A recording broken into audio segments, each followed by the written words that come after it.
우리 계속해서 고통에 답하다라는 팀켈러 목사님의 책을 통해서 그 안에 있는 한 챕터 한 챕터 고통에 대한 성경에 우리를 향하신 그 말씀을 공부를 하고 있습니다. 그 책의 일부는 내용이 고통의 문제에 대해서 고대로부터 그 고통의 문제의 철학과 그리고 여러 세상의 그런 어떤 이론들이 어떻게 고통을 경감시켜 줄 것인가 하는 그런 부분들을 그 일부에서 이야기합니다. 그런데 세상 철학이나 이런 모든 것들이 우리 인간의 고통의 문제, 그 수수께끼를 풀어줄 수가 없다는 것을 보았습니다. 그리고 우리가 2부에 지난 시간까지는 그럼 성경은 우리 고통에 대해서 뭐라고 말씀하시는지 그 성경을 통해서 우리가 고통에 대한 부분들을 보았습니다. 그리고 이제 오늘부터 몇 주간 그 책의 3부의 이제 결론 부분인데 그 고통이 내 것이 되었을 때에 실제로 우리는 어떻게 이겨내야 될지 그 부분을 이제 공부를 합니다. 기독교 신앙은요, 그냥 단순히 고통을 견뎌라 하는 그런 것이 아닙니다. 견디면 된다, 견디는 것이 능사가 아닙니다. 고통을 우리가 감소시킨다, 그것도 능사가 아니고요. 고통이 어떻게 감소되겠습니까?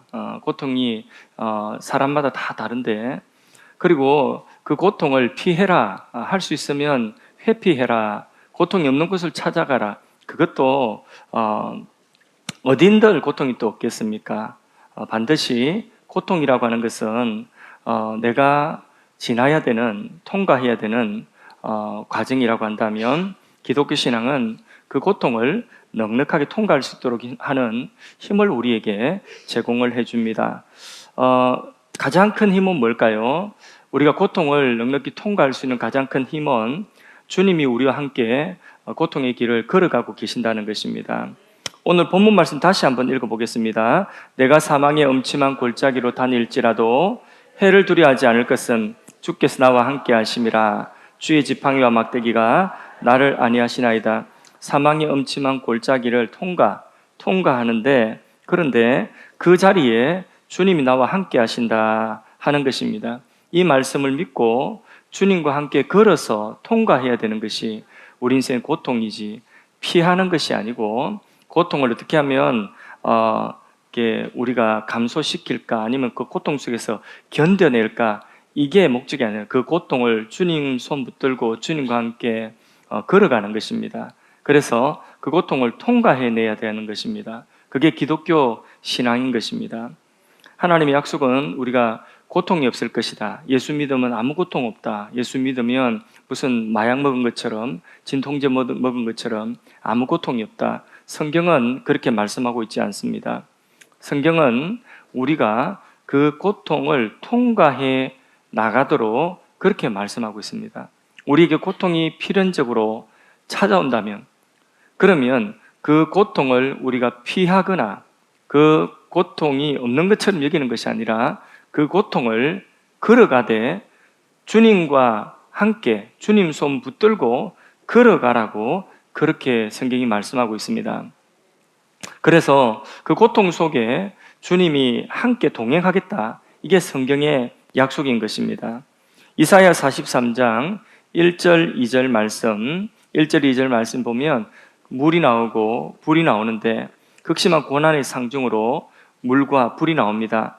이사야 우리 43장 1절 2절 말씀을 같이 한번 읽어보겠습니다. 야곱아, 너를 창조하신 여호와께서 지금 말씀하시느니라. 이스라엘아, 너를 지으신 이가 말씀하시느니라. 너는 두려워하지 말라. 내가 너를 구속하였고 내가 너를 지명하여 불렀나니 너는 내 것이라. 내가 물 가운데로 지날 때에 내가 너와 함께 할 것이라. 강을 건널 때에 물이 너를 침몰하지 못할 것이며 내가 불 가운데로 지날 때에 타지도 아니할 것이요 불꽃이 너를 사르지도 못하리니. 여기 시편 23편하고 똑같습니다. 여기서도 물과 불을 지날 때에 이렇게 말씀하고 있습니다. 물과 불을 없애줄 것이다 하지 않고 물과 불을 지날 때에, 약속은 뭡니까? 하나님의 약속은 지날 때에 내가 너와 함께 하리라, 내가 너와 함께 해주리라. 이게 성경의 약속입니다. 성경은 우리가 고통을 피할 수도 없고 또 그 고통을 우리가 감소시킬 수도 없고 예수 믿는다고 면제되는 것도 아니고 우리가 고통을 통과할 때에 주님이 함께 해 주시겠다는 것입니다. 그래서 그 고통을 잘 통과할 수 있도록 하시겠다는 것입니다. 아니, 기왕이면 없애주시지. 하나님 전능하신데 고통이 차라리 없으면 없애주시지. 그럼 우리 모두가 해피할 건데, 왜 번거롭게 그러면 고통을 지나게 하시고 그 고통 속에서 하나님을 함께 하시고 이런 번거로운 절차를 거치느냐. 그 고통을 통과하면서 주님과 함께 통과하면서 그게 하나의 목적이 있습니다. 그 고통 속에서 우리 영혼의 불순물을 제거하도록 하시기 위함인 것입니다. 그래서 베드로전서 1장 7절 말씀에 보면 같이 읽어볼까요? 너희 믿음의 확실함은 불로 연단하여도 없어질 금보다 더 귀하여 예수 그리스도께서 나타나실 때에 칭찬과 영광과 존귀를 얻게 할 것이니라. 아멘. 우리 믿음의 확실함은 불로 연단하여도 없어질 금보다도 더 귀하다. 고난은 우리를 파괴시키고 우리를 망하게 하는 것이 아니라 그 고난을 통해서 우리가 정죄되고 굳세고 더 존귀한 자가 되고 그리스도에 나타나실 때에 영광과 존귀함을 얻도록 하기 위한 그 과정이다. 이렇게 말씀하고 있습니다. 금은 순수한 순금이 있는가 하면 금광석, 처음에 땅에서 캐냈을 때에 금광석은 그 속에 금이 있지만은 그 덩어리는 불순물이 더 많습니다. 우리가 예수를 믿었지만은 예수 믿고 우리가 그대로라면 그러면 우리 영혼에 불순물이 적지 않습니다. 그래서 이 불순물을 그대로 두면 우리가 순금 같은 믿음이 못 돼요. 우리 영혼이 순수하지 못하고 우리 영혼이 깨끗지 못하기 때문에 그 영혼의 불순물을 고통이라고 하는 불같은 시련을 닿게 하여서 그 시련을 통하여서 그게 내가 잘못해서 왔던 거지 아니면 고통의 원인은 다양하다고 했지 않습니까? 어쨌든 간에 그 고통을 통하여서 회개할 것 있으면 회개하고 우리가 영걸어 갈 것 있으면 영걸어 가고 익어갈 것이 있으면 익어가도록 하는 것이 고통의 목적이라는 거죠. 그래서 금강석에 불이 닿을 때에 그 목적은 금을 없애기 위한 것이 아니에요. 그 금에 불순물을 태우고 그 금이 진짜 순금으로 진짜 가치 있는 금으로 그렇게 만들기 위해서 불을 닿는 것과 같이 베드로서 성경의 말씀과 성경 여기저기에 보면 우리 인생의 고통을 시련, 불같은 시련이라고 불로 표현하거든요. 그 불같은 시련의 그 고통이 우리 인생에 닿는 것은 그것은 우리 영혼의 불순물이 그 불을 통하여서 그 불을 통과하면서 불순물이 태워지도록 하기 위함이란 것입니다. 예수 믿고 난 이후에도 육신의 정욕, 안목의 정욕, 이생의 자랑으로 가득하고 우리 안에 온갖 욕망들이 여전히 존재하고 그 욕망이 반드시 다 옳은 것은 아니에요. 그 욕망이 죄악된 욕망들이 더 많거든요. 이 영혼의 불순물을 고통을 통하여서 고난, 시련을 통하여서 태워내고 마치 금을 연단하듯이 그렇게 연단하여서 그래서 욥기의 말씀도 그가 우리의 가는 길을 아시나니 우리가 이 과정을 통과해서 뭐같이 나온다고요? 정금같이 나온다고 그렇게 고백했지 않습니까? 그러나 늘 그런 것은 아닙니다. 늘 정금같이 나오는 것은 아닙니다. 결과는 우리가 그 고통에 어떻게 반응하느냐에 따라서 망가지기도 하고 고통이 우리를 정금같이 나오기도 한다는 것입니다. 자, 우리의 반응, 그 해답은 뭐냐면 그 불 속에서 누가 함께 하신다고요? 그렇죠. 우리 주님께서 우리와 함께 하신다. 이 약속을 믿고 주님과 동행하여서 고통을 함께 걸어가고 통과할 때에 그때에 그 고통의 터널을 나올 때에 우리는 정금같이 그렇게 나올 수 있다는 거죠. 우리 영혼의 불순물을 태워내고 그렇게 나올 수 있다는 이게 제 말이 아니라 성경이 말씀하고 있는 하나님이 우리에게 고통이라고 하는 고통에 해답으로 주신 말씀인 것입니다. 그래서 이사야 43장 1절 2절 하나님의 말씀의 약속이 뭐냐면 너희가 불 가운데로 지난다 할지라도 물 가운데로 지난다 할지라도 불꽃이 너희를 사르지 못할 것이고 그리고 물이 너를 침몰지 못할 것이다. 왜? 내가 물 가운데서 너와 함께 하시고 불 가운데서 너와 함께 하신다는 것입니다. 내가 너를 지명하여 불렀나니 너는 내 것이라. 내가 너와 함께 한다는 것입니다. 두려워하지 말라, 놀라지 말라. 불이 삼키지 못하고 물이 삼키지 못하도록 내가 너와 함께 한다. 이 약속을 믿고 이사야 43장의 이 약속, 또 시편 23편의 이 약속, 사망의 음침한 골짜기로 다닐지라도 주께서 나와 함께 하심이라. 주의 지팡이와 막대기가 나를 안위하시나이다. 이 약속의 말씀, 이 말씀을 믿고 주님과 같이 그 고통 속에 걸어갈 때에 우리가 정금같이 연단되고 그렇게 순전하게 나온다는 것입니다. 역사 속에서 이사야 43장 2절의 약속의 이 말씀이 실현되어진 예가 많이 있는데 그 중에 가장 대표적인 예가 성경에 나옵니다. 불 가운데 들어가도 불이 그를 태우지 못하리라 하신 이 말씀이 그대로 실현되어진 예가 어디 나오죠? 그렇죠. 다니엘의 친구, 다니엘의 세 친구가 나오지 않습니까? 사드락, 메삭, 아벳노고. 다니엘의 이 세 친구가 큰 허물이 없어도 고통스러운 환난을 겪어야 했어요. 나라 망하고 바벨론의 포로로 소년 때에 붙잡혀갔죠.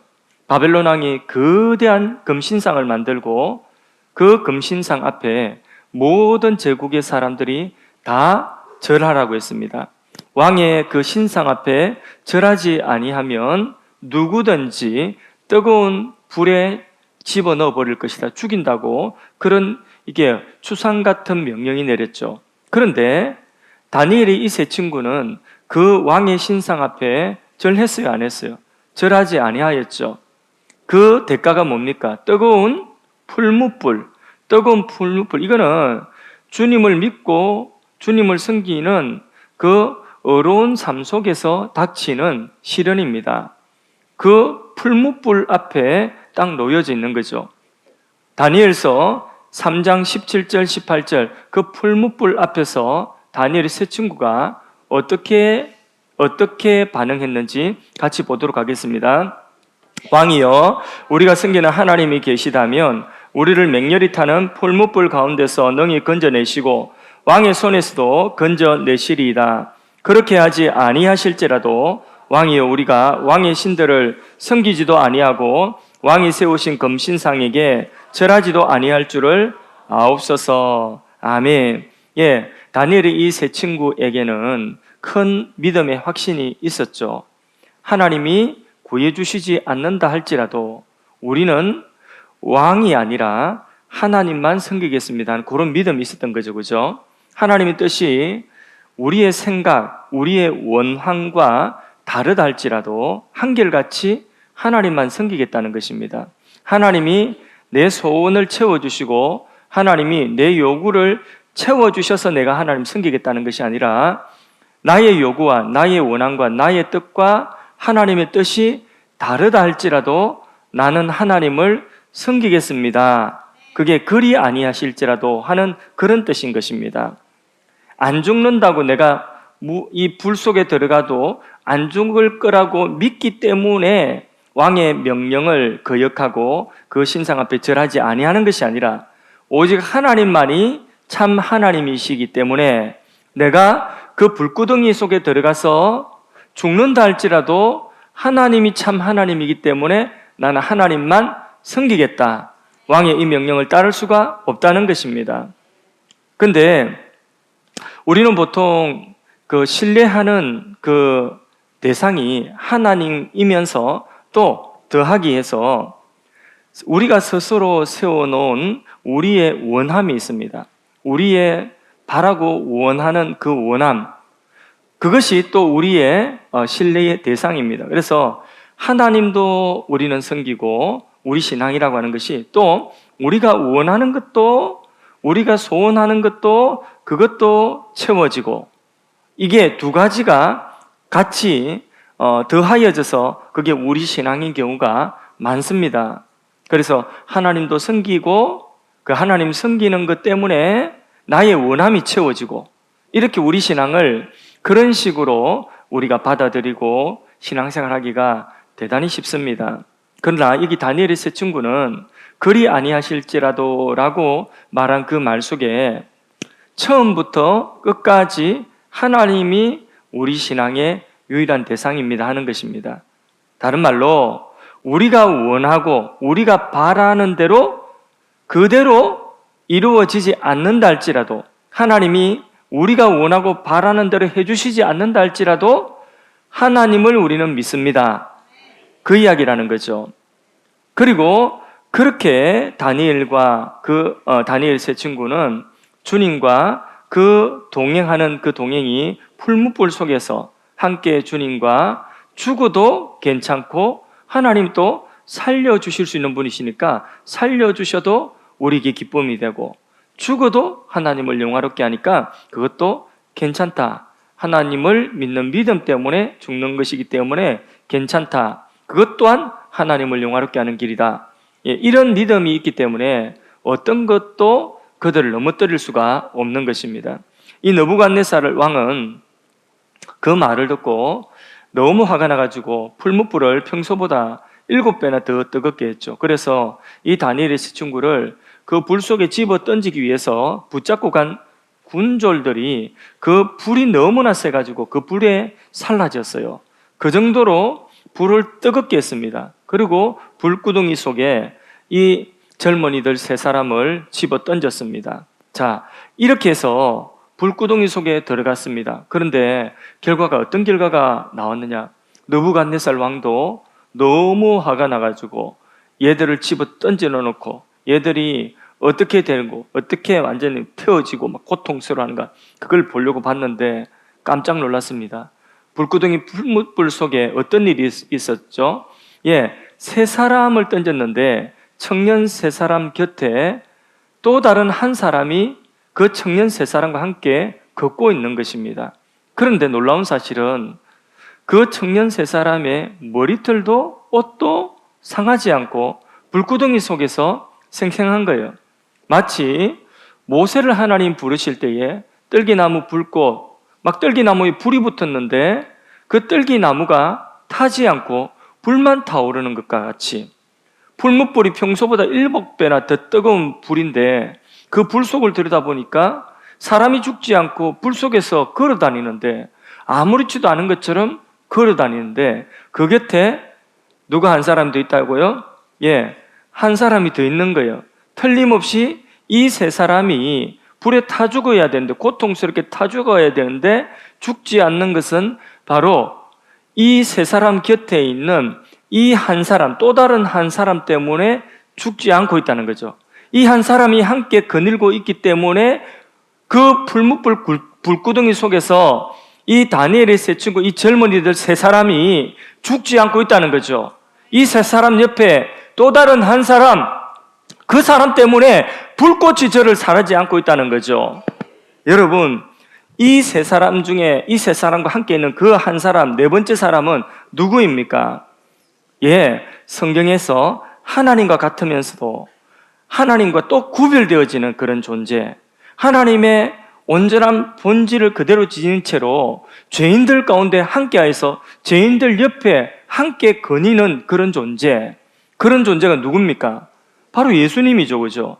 예수님이 성육신 하시기 전에 그때에 바로 이 다니엘의 세 친구가 풀무불 불구덩이에 던져졌을 때에 불꽃이 저들을 사르지 못하도록 그 불꽃 가운데서 함께 걸어갔던 바로 그분이라는 것이죠.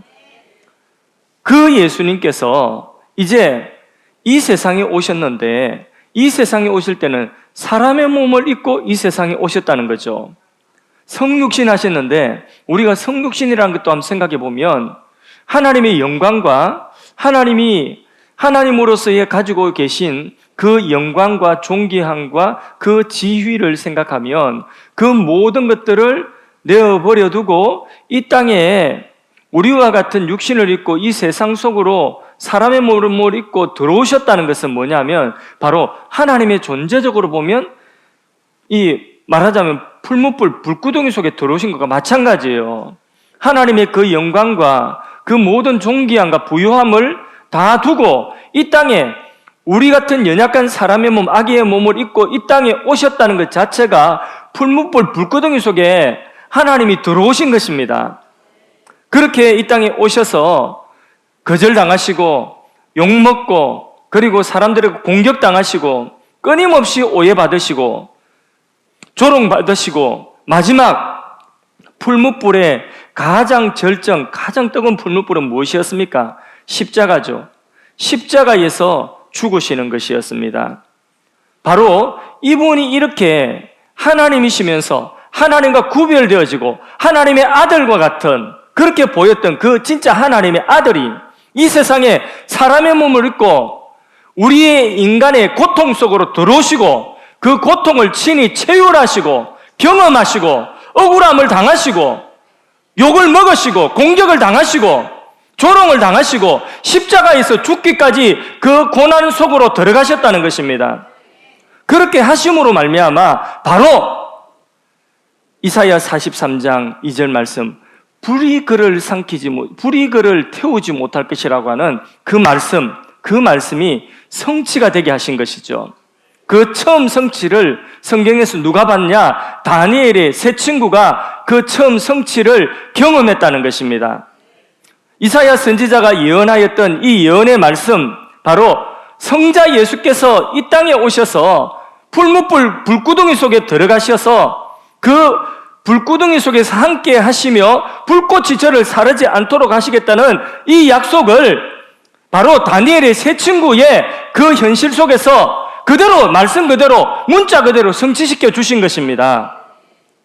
오늘도 다니엘 세 친구뿐만 아니라 우리가 인생의 고난, 인생의 풀무불을 걸어갈 때에 바로 이 예수님께서 이사야 43장 2절의 말씀, 우리가 물 가운데로 지나가면 물이 침몰치 못하고 불 가운데로 우리가 지나간다 할 때 불꽃이 우리를 사르지 않도록 다니엘의 세 친구 곁에서 함께 하셨던 네 번째 사랑과 같이 그 예수님께서 우리 곁에 우리의 고난의 길에 동행하시면서 우리를 지키시겠다는 것입니다. 우리가 불같은 시련을 만난다 할지라도 불꽃이 우리를 사르지 못하도록 함께하여 주시겠다는 것입니다. 고난이 없다 이게 아니라 고난 속에 내가 함께한다, 그리고 그 고난이 너를 삼키지 못하도록 하겠다는 것입니다. 그렇게 예수님께서는 친히 십자가의 고난을 통해서 우리를 위하여서 그렇게 풀무불 불구덩이 속에 우리와 함께하는 그런 존재가 되셨습니다. 그런데 정작 예수님이 이 땅에 오시고 예수님이 십자가라고 하는 그 풀무불 불구덩이, 고통의 불구덩이 속에서는 하나님께서 그 예수님과 함께하지 않으셨어요. 그 예수님을 하나님께서 버리셨어요. 그 불구덩이 속에서 사드락 메삭 아벳노고는 예수님이 함께 하셨는데, 그런데 정작 예수님은 그 고난의 불구덩이, 십자가 고난의 불구덩이 속에서 예수님은 누구도 함께하지 않으셨어요. 심지어는 하나님 아버지께서도 함께하지 않으셨어요. 누구도 함께하지 않으셨어요. 혼자 그 불구덩이 속에 계신 것입니다. 누구도 함께 걸어주지. 그래서 예수님이 십자가에서 외치신 말씀 가운데 시편 말씀을 인용하셔서 외치셨죠. 고난받고 버림받는 메시아의 그 문구를, 시편 문구를 인용하여서 뭐라고 외치셨습니까? 엘리 엘리 라마사바 다니하시니, 번역하면 나의 하나님 어찌하여 나를 버리셨나이까. 완전히 버림받으셨다는 것입니다. 사드락 메삭 아벳노고는 풀무불에 던져졌는데 거기에 네 번째 바로 그 존재로 인하여서, 그 존재가 함께 걸음으로 인해서 불이 그들을 태우지 못하도록 하셨는데, 그런데 정작 하나님의 아들이 십자가를 지시는 그 풀무불 속에는 하나님이 버리셨다는 거죠. 함께하지 않으셨다는 것입니다. 그렇게 예수님께서는 왜 그렇게 하나님은 그를 도우지 않고 함께하지 않고 버리셨는가 할 때에 그 답은 간단합니다. 여러분 아시죠? 그 답이 뭡니까? 예수님은 우리와 함께 하실 뿐만 아니라 예수님은 우리를 위해서, 고난 속에, 풀무불 속에 우리와 함께 하시기 위함일 뿐만 아니라 예수님은 풀무불 속에 들어가신 것은 우리를 대신해서 위할 뿐만 아니라 함께 할 뿐만 아니라 우리를 어떻게 한다고요? 대신해서 들어가셨다는 거죠. 우리가 타서 영원히 저주받아야 되는 그 불구덩이 속에 예수님은 우리를 대신하여 그곳에 들어가셨다는 것입니다. 우리를 위하고 우리와 함께 하실 뿐만 아니라 우리를 대신하여, 이걸 뭐라고 해요? 대속이라고 하죠. 대속의 고난을 받으신 것입니다. 이게 바로 복음입니다. 우리를 대속하셨다. 우리를 대신하여 풀무불에 들어가셨다. 이게 대속입니다. 대속. 이게 복음입니다. 우리가 복음을 깨닫고 예수님을 믿고 예수님과 함께 걷는다면 불이 금을 재련하듯이 시련이 우리에게 닿고 고난이 우리에게 닥친다 할지라도 그것이 우리를 삼키지 못합니다. 그것이 우리를 더 정금같이 나오게 한다는 거죠. 우리 인생을 더 존귀한 사람으로, 고난을 통과해서 더 존귀한 사람이 되는 것입니다. 주님은 우리 모든 것을 이해하십니다. 여러분들의 모든 것들을 주님은 이해하고 계십니다. 우리와 동행하십니다. 여러분과 주님은 동행하고 계십니다. 멀리 계시지 않습니다. 가까이 계십니다. 그러나 복음을 우리가 잊어버리고 복음이 내 마음속에 없다고 한다면, 그러면 그 시련의 불구덩이 속에 우리가 빠질 때에, 우리가 고난을 통과할 때에 우리에게 복음이 없다, 내가 복음을 잊어버렸다 이러면요, 우리에게 남는 것은 무엇이겠습니까? 분노입니다. 또 하나 좌절, 죄책감, 이런 것입니다. 그러니까 만일 우리 뜻대로 하나님이 우리가 원하는 대로, 내가 하나님을 믿었는데, 내가 신앙생활을 했는데 내가 원하는 대로 나의 원함을 채워주지 아니할 뿐만 아니라 내가 원하지 않는 시련, 고난이 닥쳤다 이러면 그 속에서, 그 고난 속에서 복음이 내게 없다, 내가 복음을 잊어버렸다. 복음이 뭐라고 했습니까? 고난 속에 하나님의 아들이 오셨다. 복음이 뭡니까? 그 고난 속에 오신 것은 나와 고난 속에 함께하기 위함이다. 복음이 무엇입니까? 나와 함께할 뿐만 아니라 나의 고난을 대신하기 위함이다. 그거거든요. 그게 복음이거든요. 그 복음을 잊어버리면 고난 속에서 하나님이 없어요. 고난 속에서 내가 붙들 것이 없어요. 나는 내가 원하는 것이 채워지지 않고 오히려 내가 원하지 않는 고난이 왔다 이러면 그 고난 속에서 나는 어떤 존재가 되느냐? 나는 분노하게 됩니다. 하나님에 대하여서, 하나님, 내가 뭘 잘못했습니까? 하나님, 내가 이만큼 착하게 살았으면 됐지. 하나님, 내가 이만큼 신앙생활 한다고 교회 다녔으면 됐지. 하나님, 내가 이만큼 기도한다고 했으면 됐지. 그런데 하나님, 왜 나를 이렇게 대하십니까? 왜 나한테 이런 거 주십니까? 하나님을 향한 원망과 분노, 그거 아니면 거꾸로 하나님에 대해서 원망하지 않는 것 같으면 내가 잘못했지, 내가 못살 놈이지, 나 같은 놈이 뭘 한다고, 애초부터 나는 안 돼, 그렇게 되는 거죠. 그래서 자기 자신에 대한 좌절감, 죄가 있다면 죄책감, 그렇게 빠지는 거예요. 형편없는 인간이라고 생각한 내가 그렇게 죄책감 속에서 형편없는 그런 인간이라고 자기 혐오를 하는 겁니다. 어느 쪽이든지 깊은 좌절에 빠지고 마는 거죠. 이쪽이든 저쪽이든. 만일 복음이 없이 우리가 풀무불에 들어간다면, 다시 말해서 주님이 그 고난 속에 나와 함께 걷고 있지 않다고 한다면 우리는 불에 타고 물에 삼키게 되는 것입니다. 다시 말해서 고난에 우리가 상하게 되는 것입니다. 하나님께서 우리에게 어떻게 이렇게 대할 수 있지? 화를 내든지 자신에게 분통을 터뜨리든지 혹은 양쪽 모두에게 분노하게 됩니다. 하나님 또는 자신 때문에 큰 불행이 왔다고 믿으면서 그 외로움과 절망에 빠질 수밖에 없는 거죠. 그래서 사람 만나기도 싫고 교회도 나오기 싫고 자기가 망가지는 것입니다. 역경을 지날 때에 우리가 이처럼 망가지지 않고 이처럼 부서지지 않고 우리가 진정으로 성장하기 위해서는 복음 대신 예수님과 함께 걸어야 됩니다. 고난 속에 나와 함께하기 위하여 찾아오신 예수님, 그 예수님과 함께 걸어야 됩니다. 함께 걷는 것은 무엇을 말하는 것일까요? 주님이 우리를 위해서 고난 속으로, 주님이 나를 대신해서 고난의 풀무불 속으로 뛰어 들어오셨다. 그걸 우리가 믿는 것이죠.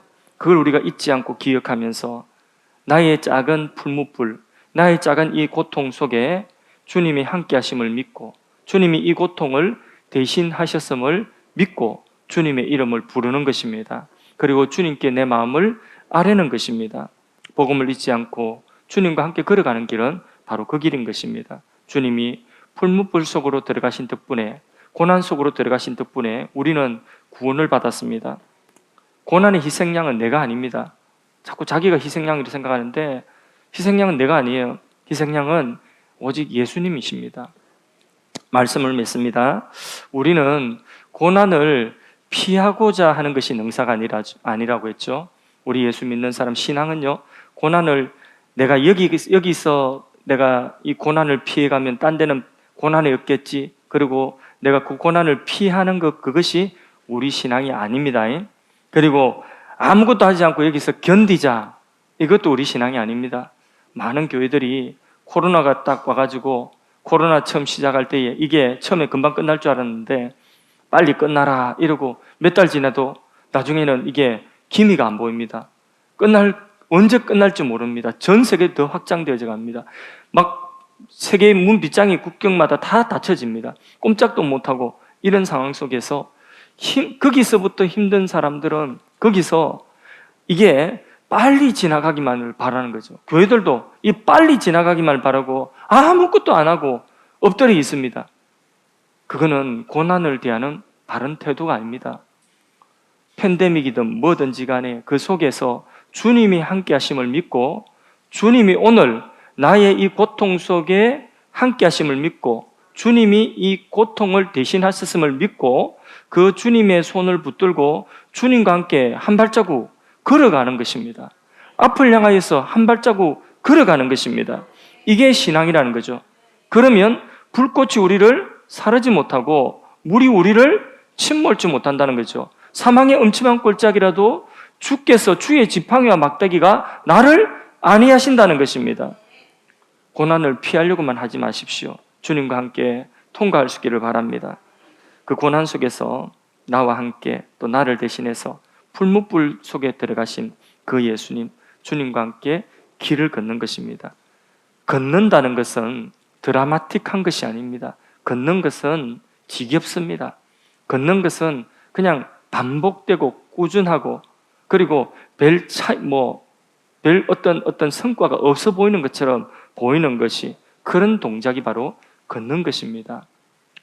걷는 것이 바로 그런 것인데 주님은 고난 가운데서 우리와 함께 걷기를 원하시는 것입니다. 하나님은 우리가 믿음 가졌다고 해서 우리에게 너 믿음 가졌냐? 그러면 공중제비를 3번 해봐라 이렇게 하지 않습니다. 전력 질주하라 이렇게 하지 않습니다. 왜냐하면 누구도 그런 행동을 오랫동안 계속할 수가 없기 때문입니다. 고난이 다 끝날 때까지 공중제비를 계속 돌 수 없습니다. 고난이 다 끝날 때까지 우리는 전력 질주할 수가 없습니다. 금방 지쳐버려요. 누구도 그렇게 할 사람이 없어요. 영적인 성장이라고 하는 것은 번지 점프하듯이 한번 하나 둘 셋 눈 딱 감고 그냥 한번 뛰어내리면 된다. 이게 신앙이 아니에요. 우리 신앙은 죽는 것은 눈 딱 감고 한번 그냥 죽으면 끝이겠지 하고 그렇게 죽는 사람들이 많습니다. 근데 그게 아니에요. 그렇게 하면 다 잊어먹겠지 하고 다 잊혀지겠지 하고 눈 딱 감고 한 번에 그냥 그게 아니에요. 번지 점프하듯이 우리 신앙은 그런 게 아니에요. 고난이라고 하는 그 고난의 시련이 언제까지 이 시련을 통과해야 될지는 모르겠지만은 어쨌든 주님 손 붙잡고 한 발자국 한 발자국 걸어가는 것이라고 성경은 분명히 말씀하고 있습니다. 그래서 영적 성장은요, 그렇게 한 발자국 한 발자국 꾸준히 반복적으로 계속해서 그 뜻이 그렇게 날마다 기도하고 반복적으로 또 기도하고 날마다 또 성경 읽고 날마다 순종하고 날마다 믿음의 식구들과 함께 교제하고 날마다 공예배 참석하고 날마다 교회생활 참여하고 날마다 헌신하는 것입니다.